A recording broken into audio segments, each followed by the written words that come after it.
you've got three pillars. You've got speed, you've got quality, and you've got cost. And you can usually have two of those three. A lot of times, maybe even only one, but you can't usually have three out of three. Yep.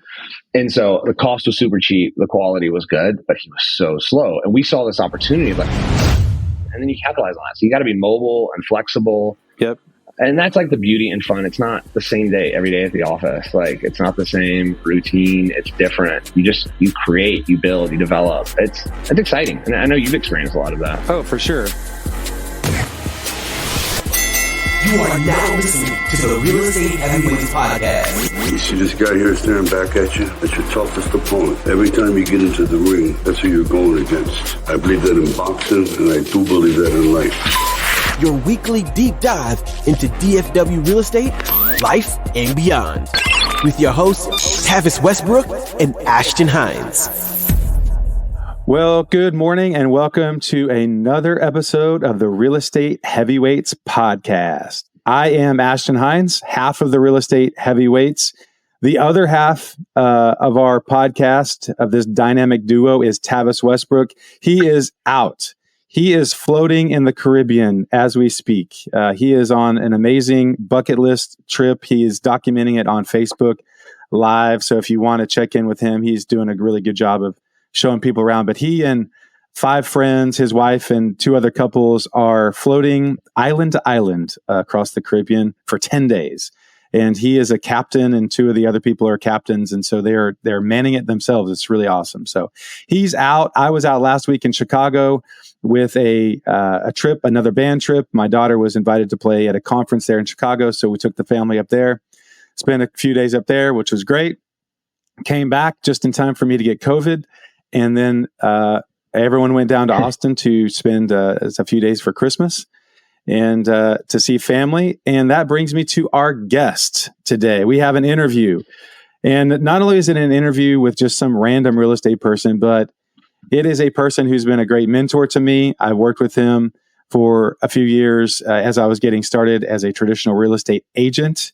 He is an investor. He also is married to a very talented interior designer in Austin who happens to be my sister.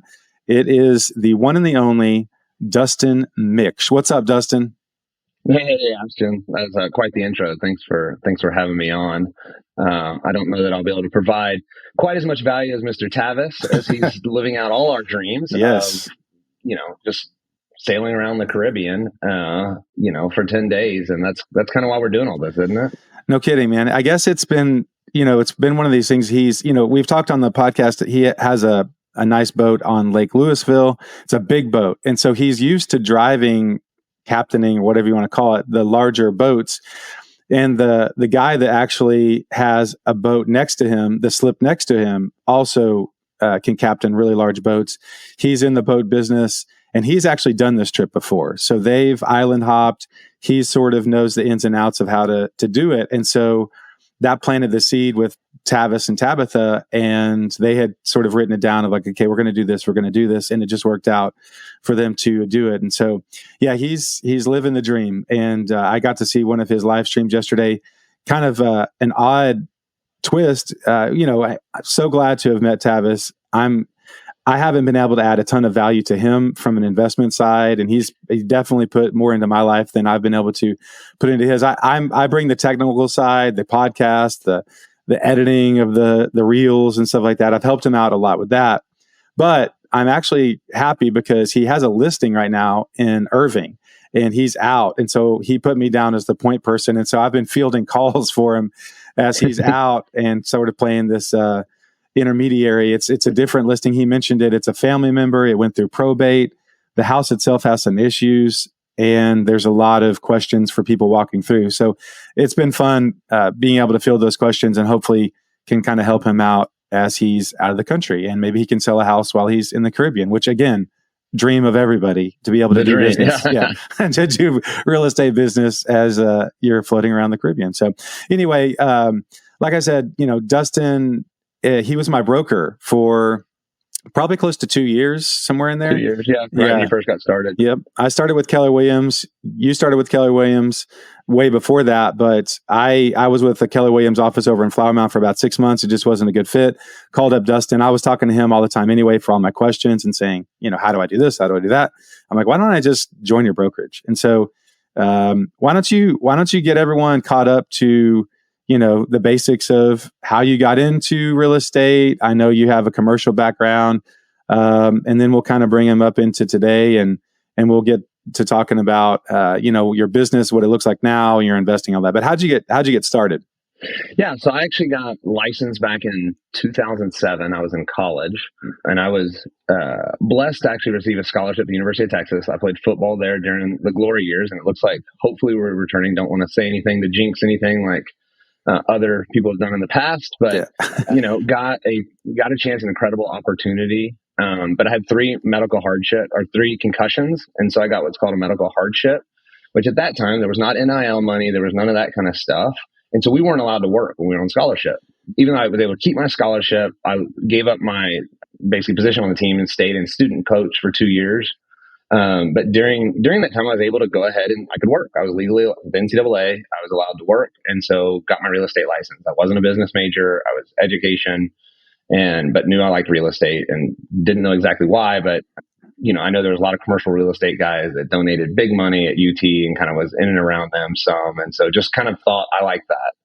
And so got my license and leased just to college students initially, but then I got an internship doing commercial real estate. Did tenant representation. So it's a little bit different. So all you did was represent leases. You signed 3 to 5 up to 10-year leases on commercial property.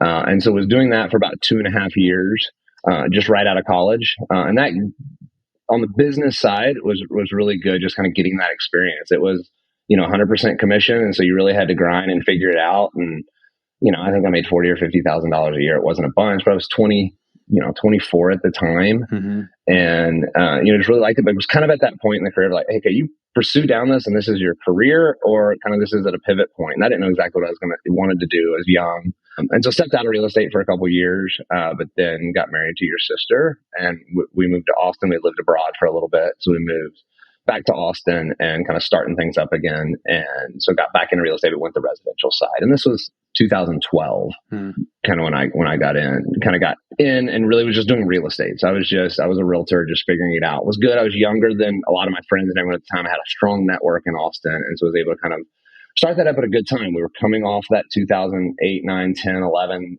down cycle. And so we were kind of on the upward trend. So it was an ideal time to get in. And so I've done and still continue to do that as my main source of income, but have used real estate and the knowledge and everything that I've experienced over the past decade really to parlay that into other businesses that are still revolved around real estate, but allow me to kind of get multiple streams of income. And that's like the exciting thing in the entrepreneurial side. To me, long term, that's even more so excites me than just selling people houses, right? Those are one-off transactions. And yes, you are building a business in that sense and having the referrals and all that come in. There is that, but then, kind of looking at now, we've done some flips. I've got some rental properties and all of that. Like that's the exciting thing with different things and avenues you can do. Yeah, for sure. Yeah, I was listening to a guy, Ricky Caruth. I don't know if you're familiar with him, but for whatever reason, he's kind of popped into my orbit on Instagram and then on YouTube. And one of the things he says is he's a traditional agent. He has a big business, but he said you should always be your number one client, and you should be looking for yourself and trying to find investment properties or flips, or like if you enjoy real estate and you're out there looking and you're spending time on the MLS and talking to other agents and other clients, like you should be finding stuff for yourself. And like, you're a great example of that, where, it's not like you have this, I'm going to own 15 apartment complexes, or I'm going to do, it's just like, you're kind of piecing it together. You've been very steady year by year. I'm going to pick one up. I'm going to pick this up. You got some momentum doing a burr when that made sense, when the rates were good. So like a very realistic, very doable plan from just a dude, that happens to really like real estate. But honestly, traditional real estate, it's a job. So you could, be an engineer or a lawyer and have an income coming in and do the same thing you're doing as far as an investment here and there and flipping. So why don't you take us into that? What was your first property? How did you get into the actual investing side of the real estate? Okay. It's 2014. I'd been a realtor for a year and a half then. Meagan, my wife and I purchased a property in Austin, little bungalow, 1,300 square foot, 3-1. But we purchased that for $235,000 back in 2014.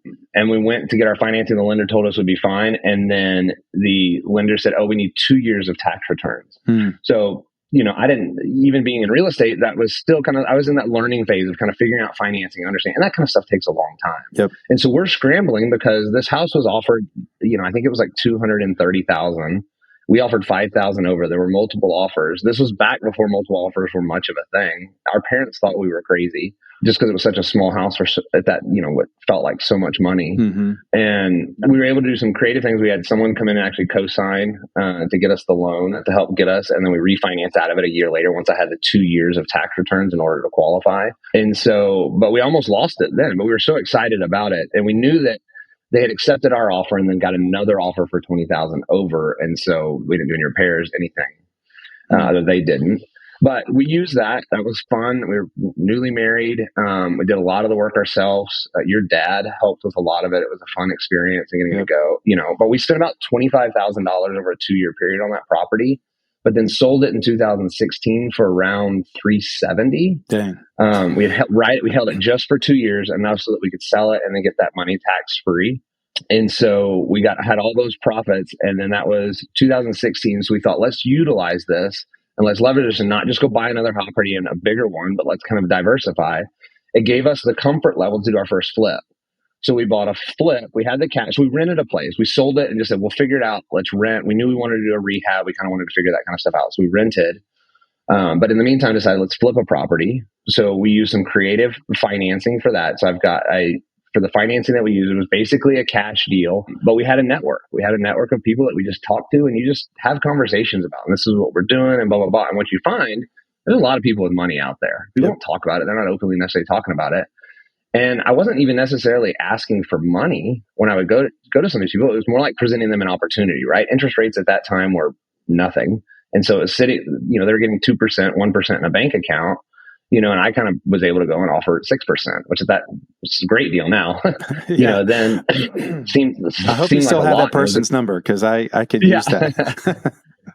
It seemed like a great return for them. And so they financed the deal for us. And so we bought it in theory cash, but then we used our own money to fix it up. Our, oh crap plan was like, well, we're renting a house. If it doesn't sell, blah, blah, blah, we'll move into it. That was our security. I was all about like, okay, I need outs, multiple outs. It can't just be one thing at this point. I'm figuring all this out. My wife's figuring it all out, and so we bought that. And then we did the rehab basically ourselves. It was Meagan and I over there doing a lot of stuff. I mean, we GC'd ourselves, which was new at the time, like figuring that out. We had some contacts and connections and some people that kind of helped guide us, but we just figured it out. We were over there, changing windows, which we never should have done, but that's how you learn. And that's how you kind of figure out going through like grinding it that first one. But it was great. Well, and you realize, hey, next time I'm going to hire this out, you can't really probably do that for everything, but $1,000 to do this, I would have paid more than that. It really helps you to understand the value when you pay someone to do something. Like, what's it worth to you, right? Like certain things aren't, I never wanted to learn and still don't want to learn how to spackle. I don't want to learn how to do drywall. I don't want to learn how to spackle, tape, float, all of that, But we went through that and started figuring that out. And, but we grinded, we cut costs anywhere we can, did whatever we could. But it worked. Like we made, I think, almost $40K on that. And we kind of caught the bug a little bit. At that same time, we bought our first rental property. And at that time, this was 2015, 14, 15, 16, kind of right in there. I mean, this was actually 2016 by the time we bought it. But I started listening to and getting very involved in a podcast called Bigger Pockets. At that time, it was very grassroots. It started as a chat room, essentially. And then it's now grown. I don't know if, I know you're familiar with Bigger Pockets, but I'm not sure your listeners who are. But it was grassroots, and this is what it was. What we're doing right now is what they did every week. And I'd go on jogs, walks, anything I could, just soaking up that information. I'd retain 5% of what was said, but all of those little nuggets of value add up, and pretty soon, like it was my education. It was my, going to real estate school, kind of figuring it all out and starting those conversations and researching and doing all that. And so at that time, they're big in you mentioned it earlier, called BERT. And so buy, rent, rehab, repeat kind of a deal. Refinance, repeat, I think is what that stands for. And so we wanted to try this. So we bought our first rental property in Manor outside of Austin. It was $127,000, I think, or $130,000 right there. We bought it, same deal. We bought it cash, 100% financed through a friend. And so you can also do hard money, which is, you pay a little bit more for. There's, your own money, there's, government money, and then there's private money, and then there's hard money. Yeah. We had our own cash to do the rehab. We only did about 20,000. See, I made 20,000 of rehab. Okay. On that. So we're at that time, we're all in for, let's see, we bought it for 127 and we did about 10,000 of improvements. So we're all in for 147 or something like that. Not 137, not doing my math correct. That's right. So then we go to a bank, and now we want to get traditional financing. We've got a tenant in there. We've got it leased. And we go and get traditional financing. At that time, still I'm at an interest rate of 4.75, which is incredible. I've got a tenant in there, and when I financed it appraised for 160. So my all-in cost. So I had a loan on it for, let's just call it 130. I put in about 10 of my own, so I'm all in for 140. It appraised for 160. So by doing all the sweat equity, I've done something called forced appreciation. So I've forced appreciation on the property by improving it. And so then I go to the bank and say, hey, I want to get a loan, hey, I want to finance this on a traditional 30-year, investment loan. What can you offer? They said appraised at 160. We can give you 80% of that value. I don't remember all the numbers, can't do the math in my head right now, but in a nutshell, I was all in out the door for $20,000. Yeah. And I had $150,000 property that was, cash flowing, $100 a month, $200 a month. And cash flow is a loose term. People use that. I view cash flow as the rental income. So let's just call it $1,500, or $1,000 for easy math, and taking 75% of that and using that as actual income, counting the, 5% for vacancy, 5% for capital expenditures, another 10% for management and other kind of miscellaneous costs. Yep. I think that's 20%, and then 5% for capital expenditures, 5% for repairs. Yeah. And so, when I did all that and I took out that 25% basically and paid the note, I'm basically $100, $200 a month. And you're paying it down, you're getting some tax benefit. So if you're cash flowing a little bit, even at first, you're getting all those benefits, but then over the long term, you're going to be able to raise the rent some, you're still paying it down. And then, year, 4, 5, 10, it really becomes more and more. Once you get into it and it works early on, you should be good to go the longer you go. Yes. That's the beauty of real estate, right? In theory, over the long haul, you've got your debt going down over time and your value going up. Yep. They're running in opposite directions. And that's where the power is. And for that property, we sold it in 2021, either 21 or 22 for $325,000. Nice. And then, we had to pay some taxes and stuff on that. We didn't roll it up in a 1031 exchange. Don't need to get in all the nitty-gritty on that particular deal, why we didn't. But that's a huge tool. My wife and I basically took $20,000 and turned it into, let's say we sold it for $325. You got fees, all that, say $300, and we walked away with like $180,000. Yeah. So you take your 20, I don't know what those returns are, but they're great. They're fantastic for a 4-year or 5-year period. Yeah, for sure. And that's the power of real estate. And you start getting momentum and you get 2 or 3 of those kind of going. That's where it's fun. I think a lot of people early on, I think one advantage I really enjoyed it was creative financing, figuring out and understanding financing, because that's a tricky thing. And I, luckily being a realtor, had the experience of seeing different situations and all that from the third party perspective, being outside, just being the realtor for clients and understanding how it works and how it operates. And then having a lender relation that I can ask all these questions, because that led into, we started buying property. We wanted to buy more of these, but the problem that we had then, and this is the Austin market, was the rental rate of what properties would rent for it didn't match. I couldn't put 20% down and have that thing cash flow. I couldn't find deals. The value of real estate went up too high compared to the rental rate, where I couldn't make the deals work where they were cash flow positive at the end. So after I underwrite everything. So what we did is thought, let me pivot just a little bit. And we pivoted and started buying some properties in Abilene. My wife went to school there. I actually coached high school football there for 1 year. I had some good relationships. So it was as far as 3.5 hours from Austin. So I wasn't going to be able to go over and change a toilet, do all that. I was going to figure out some systems and hire people and contractors and do that, which was a ton of fun. It was work. It was hard on the front end, but we were able to, I feel like we did the same thing. We did the same thing that we did on that Manor property, except when I went to Abilene, everything was scaled down on price point, but the rental rates were higher. So I was able to just rinse and repeat that same thing. And so we started buying properties there, I think in 2019 or 20. And this was what was crazy at this time when you're doing the BRRRR method and that kind of stuff. We bought our first property there for $60,000. We put $25,000 into it. We were all in for about $85,000. It appraised for $125,000. We used a local lender there, so not a Fannie Mae, Freddie Mac back loan. We used a local lender. It's actually considered a commercial lender is how they look at it. And we went to them and said, hey, we have this property. So same thing, bought that. Actually got a partner on that. And the partner brought all the money to the table. They basically acted as the initial bank, that private money. We paid him 6% or something like that. That $85,000 that we used, it appraised for $125,000.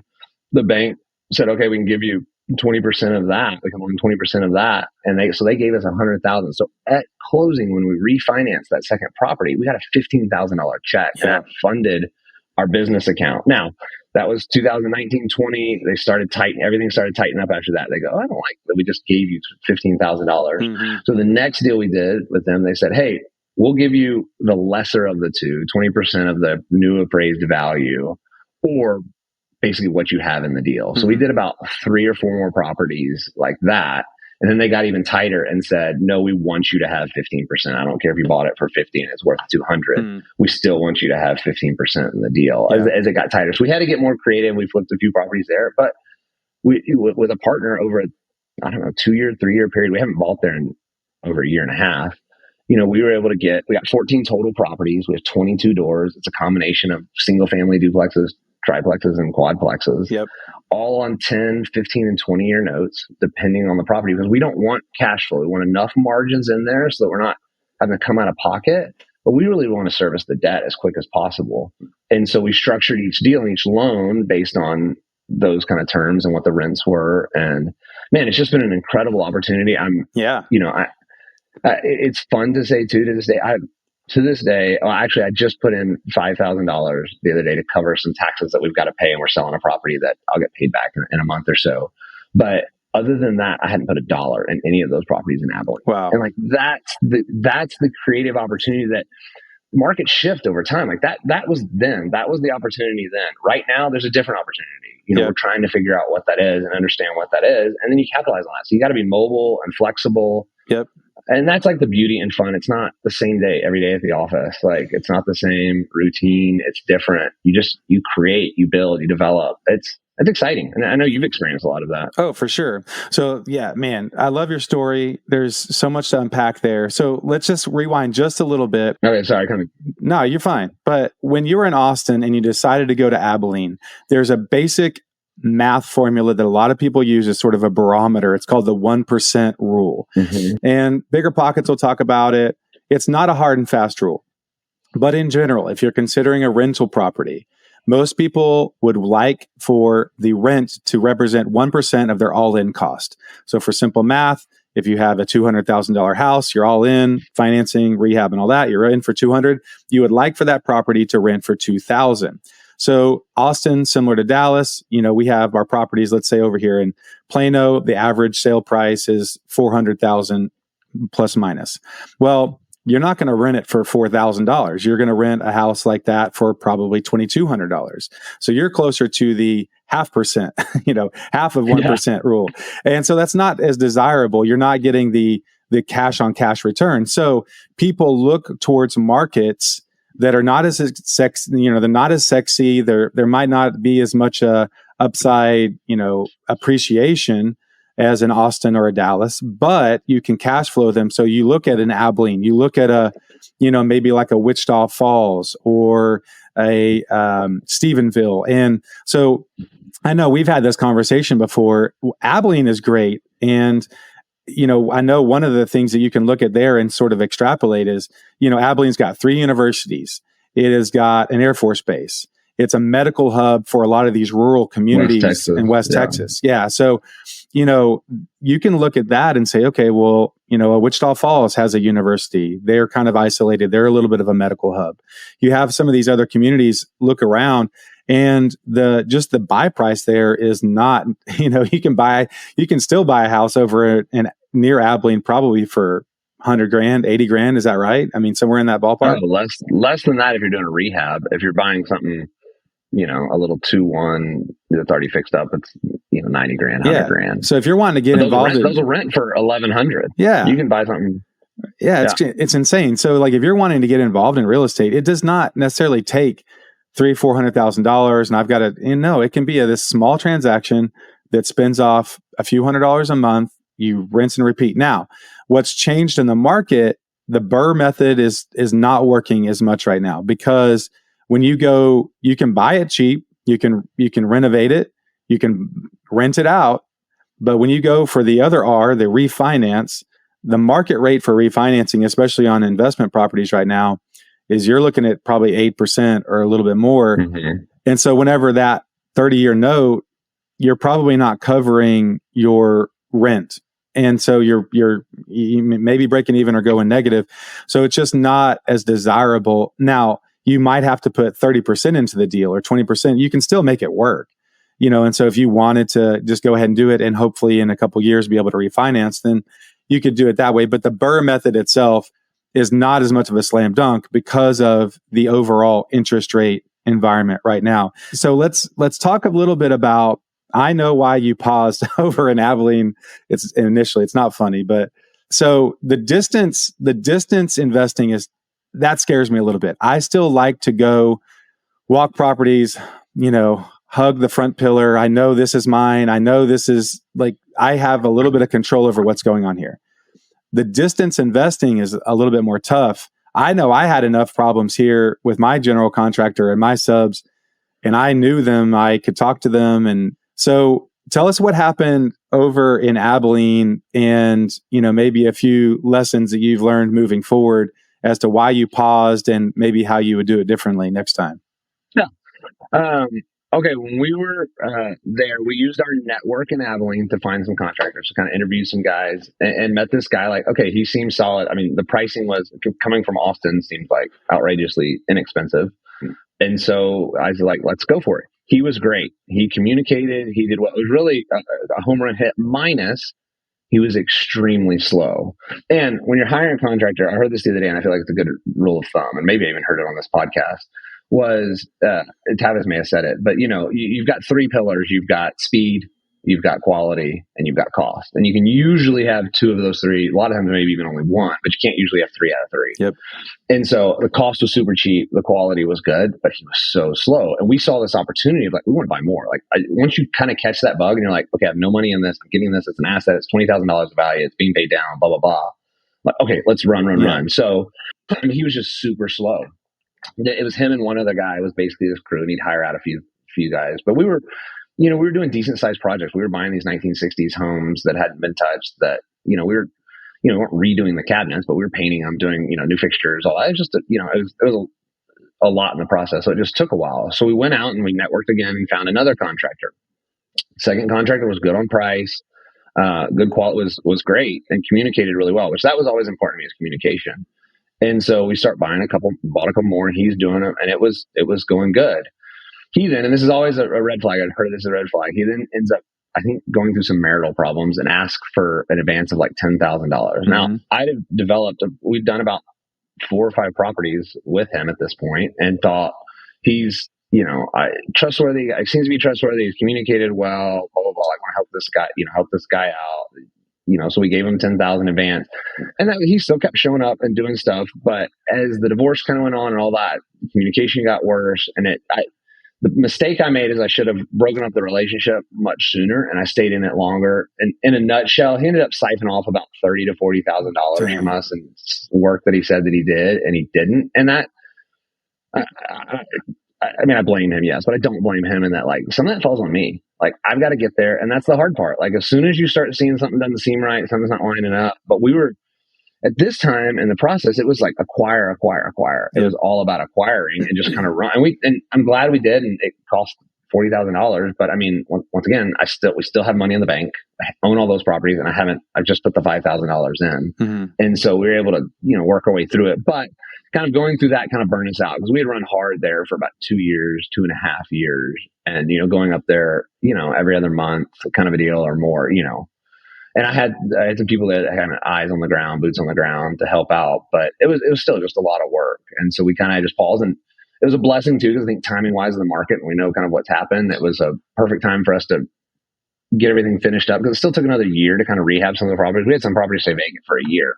And so it took a while, but we've kind of worked all that throughout now, and it's kind of running on its own as of now. But yeah, that's kind of why I exited out of Abilene. Yeah. Or paused. There is just, at some point, there's just a trust level, that you have to go. If someone has a website and, 90 Google reviews are probably really expensive. And so finding guys that, are still relatively cheap and, you can get in and make money on an investment property, but are trustworthy, it can be difficult. I know for me, I have an amazing resource in Tavis, and I've met a couple other investors who I respect. And so when they say, hey, this guy's good to go, in general, they're good to go. And not to say they don't ever get burned, because I know Tavis had recently, he's gone through a few, but you have this core of people that you can go to your really, really good sheetrock guy and go, hey, do you know a painter?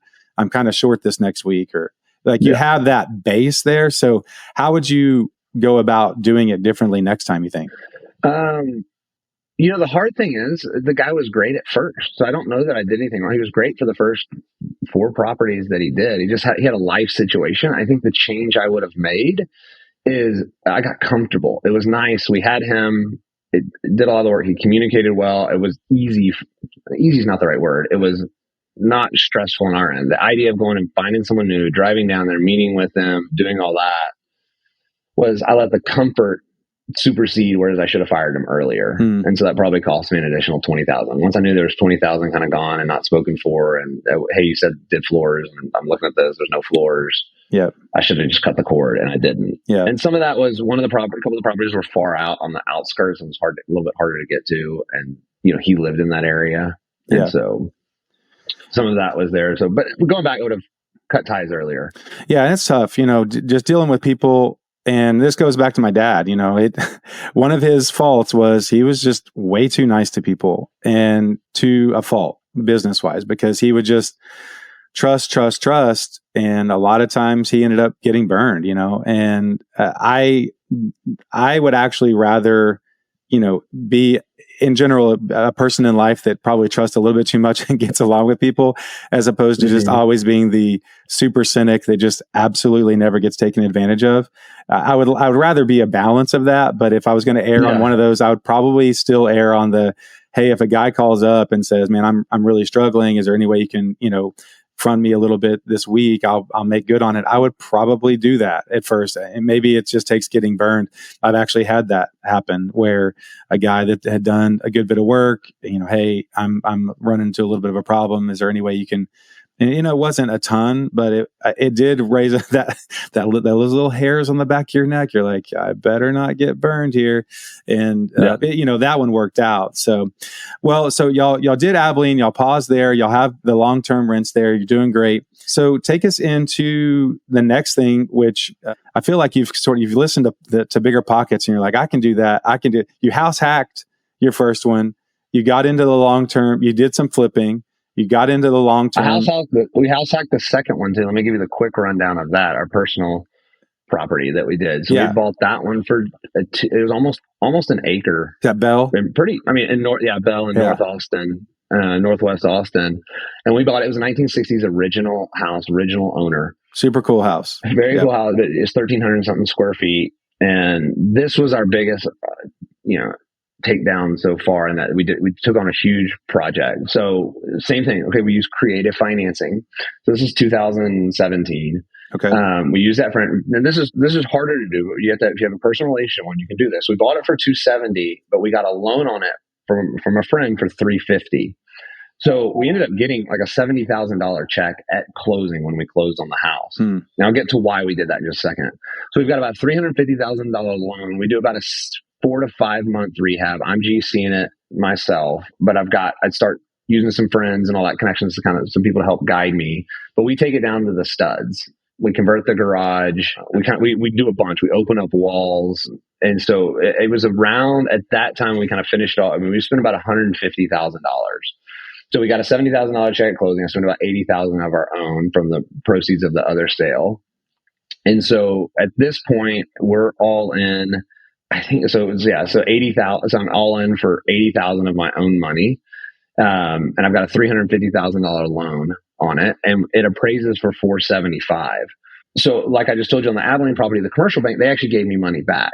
This is a personal residence; they wouldn't do that. So it's a rate and term refinance. So I've got my current rate, my current term, which was like a 2-year term, to do the rehab and then finance out of it. And so I just went to the bank, got a traditional mortgage, a government-backed mortgage that said, hey, I just want to rate and term refinance it. So they wouldn't let me take any money out of it.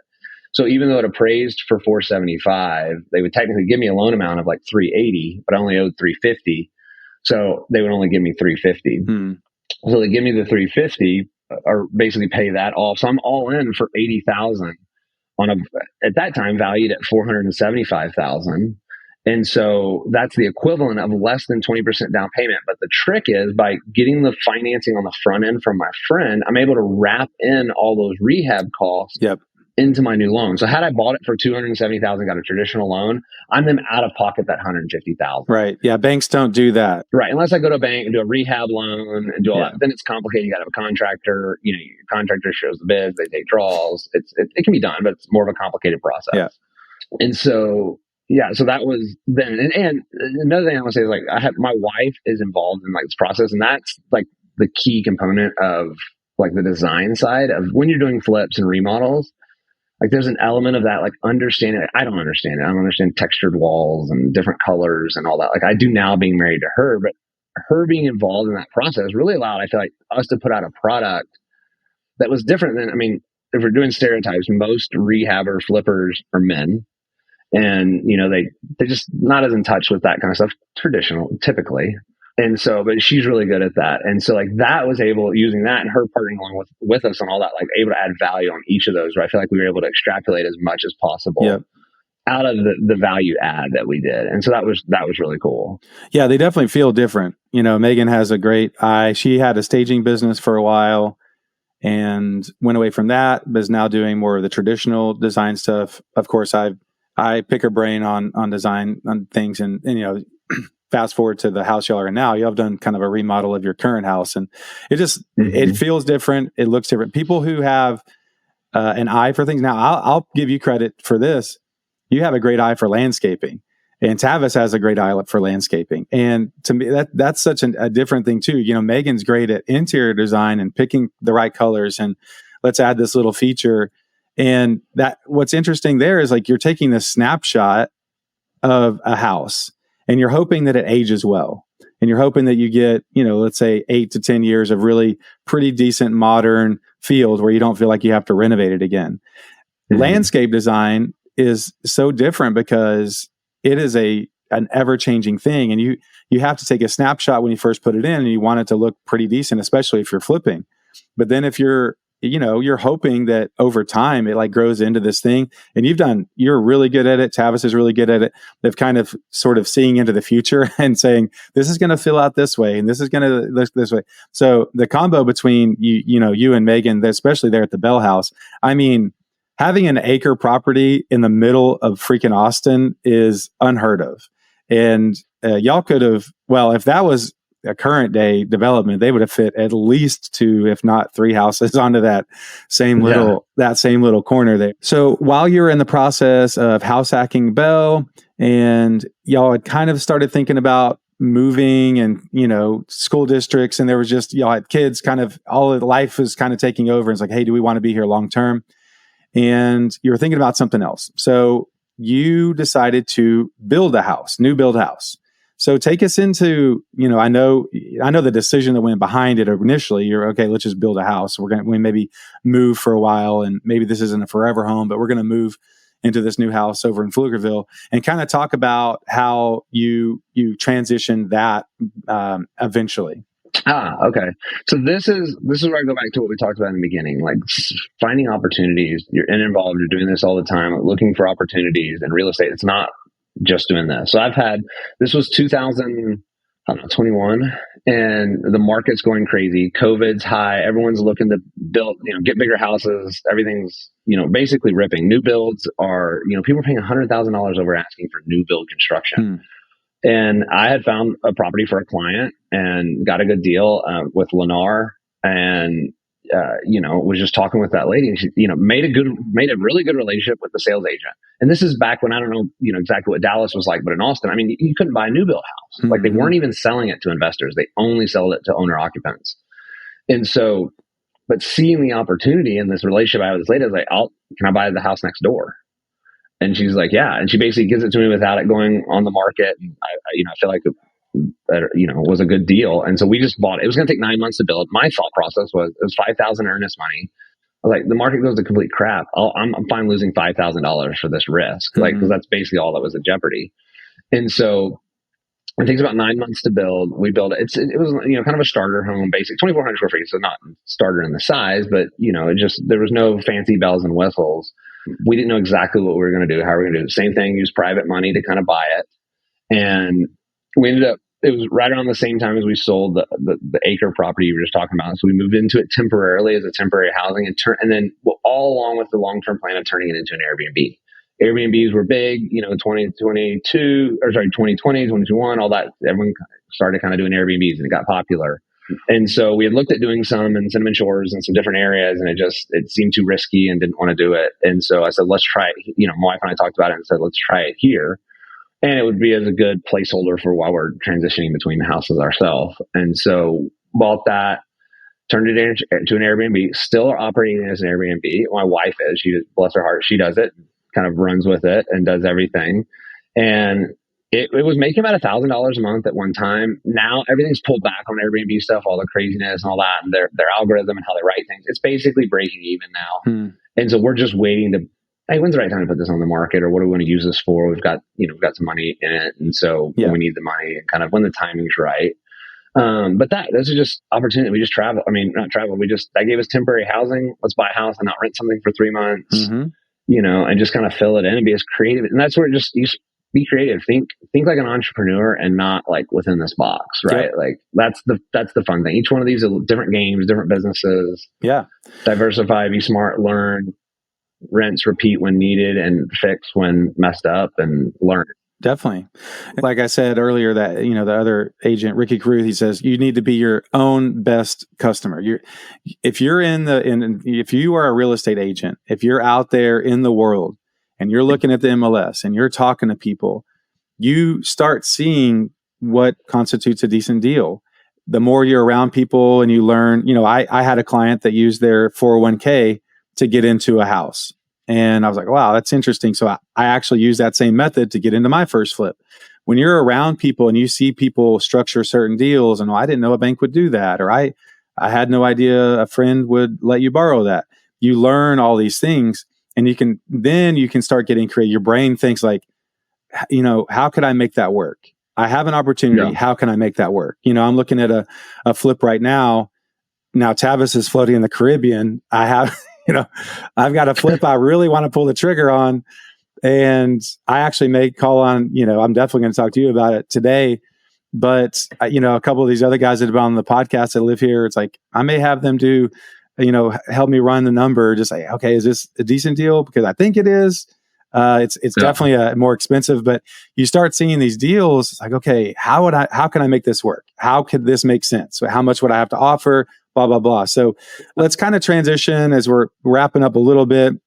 You still do traditional real estate.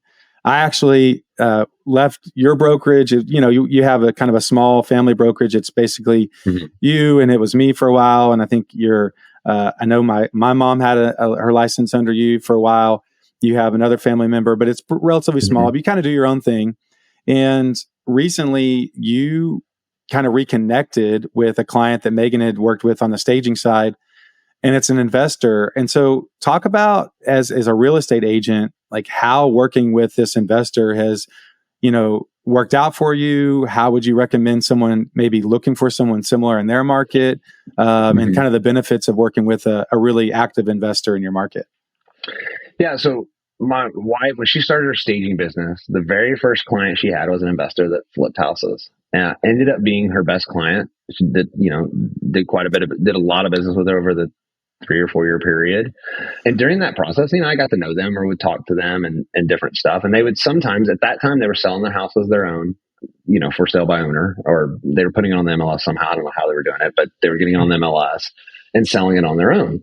And so from time to time, questions would come up, and people who basically don't have representation, hey, what do we do here? What do we do here? Kind of deal. So they would call me and ask my opinion. I was always fine, but happy to share. They were great for my wife, and so I was happy to share. So just kind of stayed connected with them through that, answering questions. Well, they left when the market got too tight, and they moved out 2019 to San Antonio.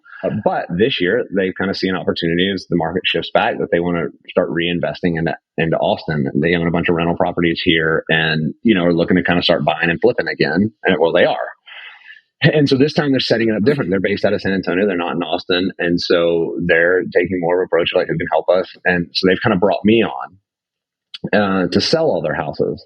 And so through that process, I've kind of approached it as like, hey, this is a team effort. Like, y'all win, I win. And, everything, all my communication, everything with them is we, it's us. It's not you guys. It's there. It's like, we're building a team. There's a book I love called Who Not How. And in this particular scenario, I'm the who. For them to get done of flipping properties. And so I'm happy to be that because I'm learning so much.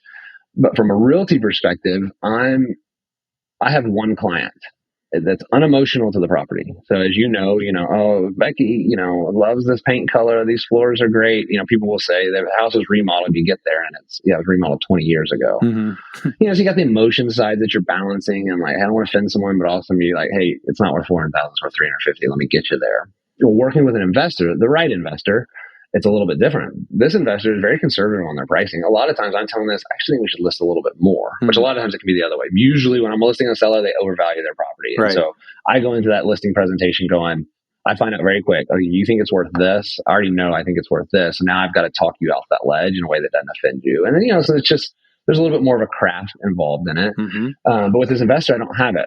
It's the same seller every time. I know their expectations, and we've developed our systems. Okay, well, when staging happens, then I do this. And when this happens, I do that, kind of a deal. And so it's been really nice. Yeah. I thought the market overall in Austin, like my business would be down about 40%, which is obviously not insignificant at all.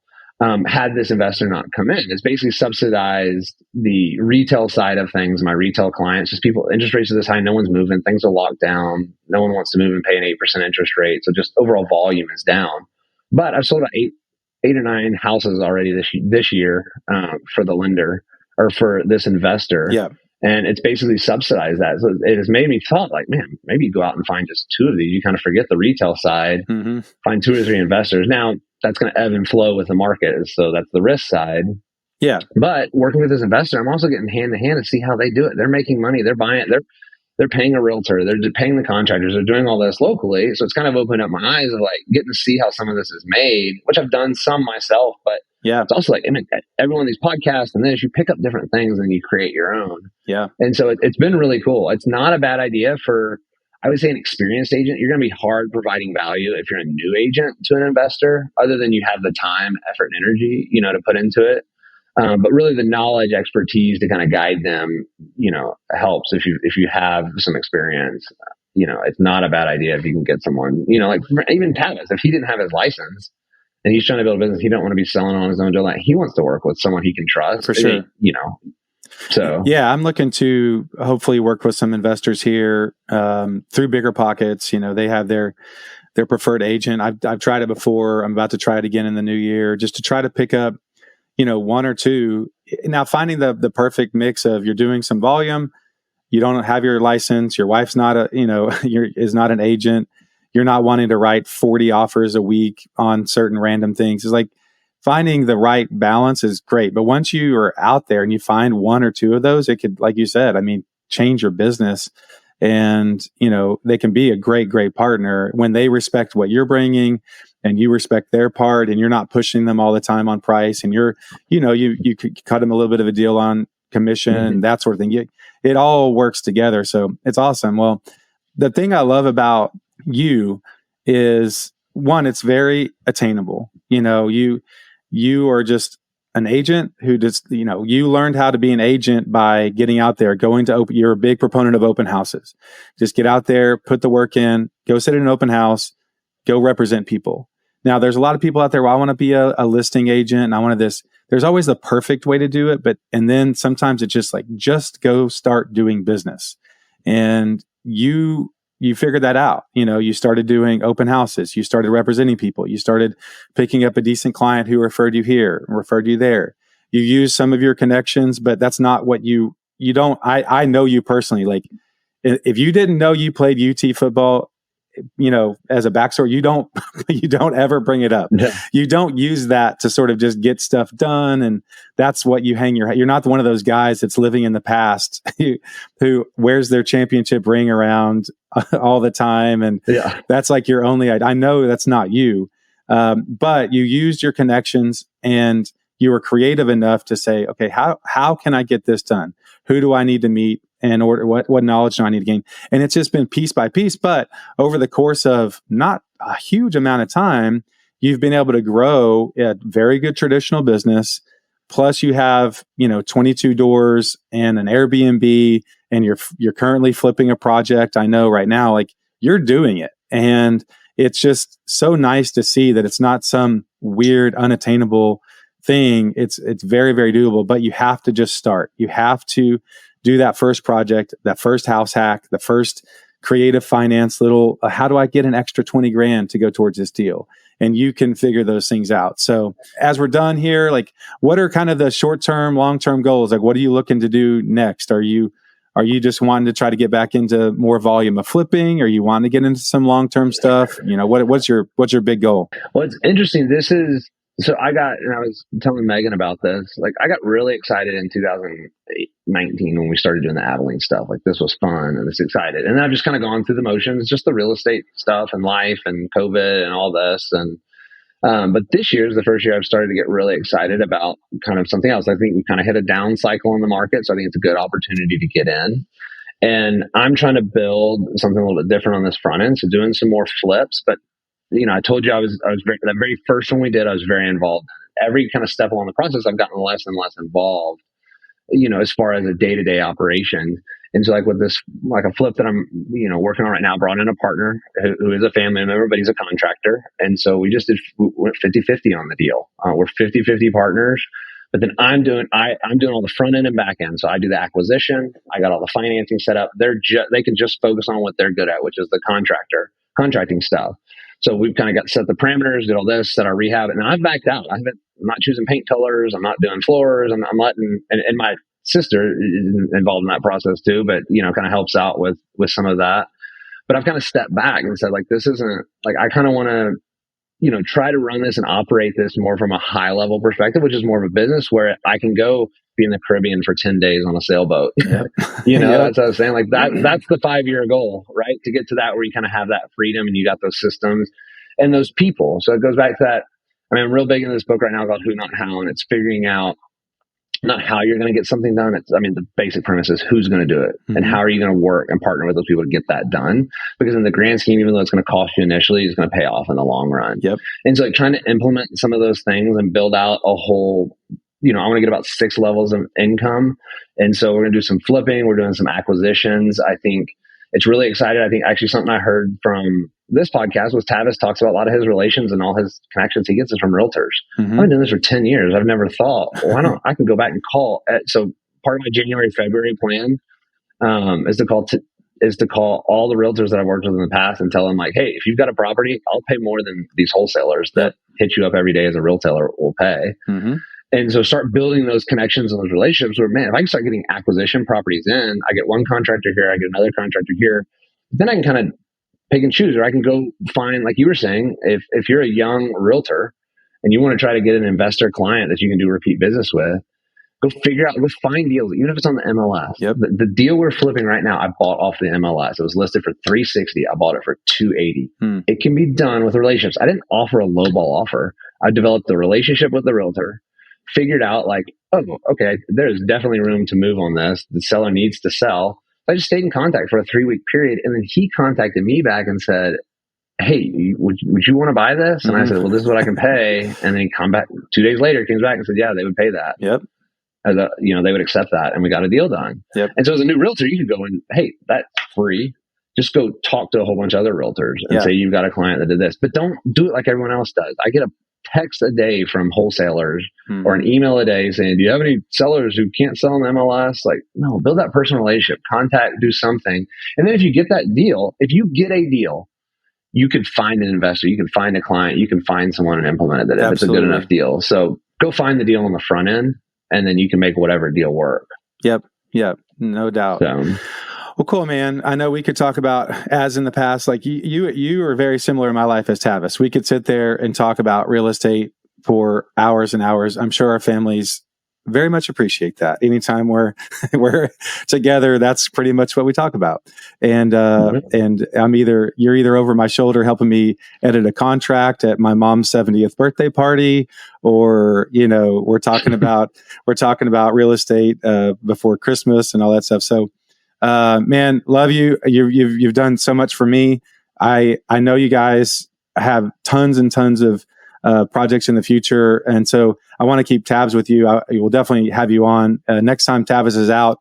We'll just have you on as my co-host, and we can kind of do more of a broad real estate, journey, because you're right down the road. And I want to come down and do some videos of your stuff. So as y'all are making progress, I want to share your success and make sure that everybody knows about it, because I think y'all are doing a great job. But tell everyone how they can get in touch with you. I appreciate that.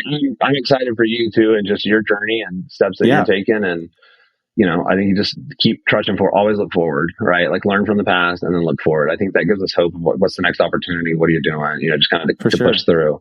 I'm not super big on social media and all that. I got MikschRealty.com, MIKSCH Realty.com is kind of my website.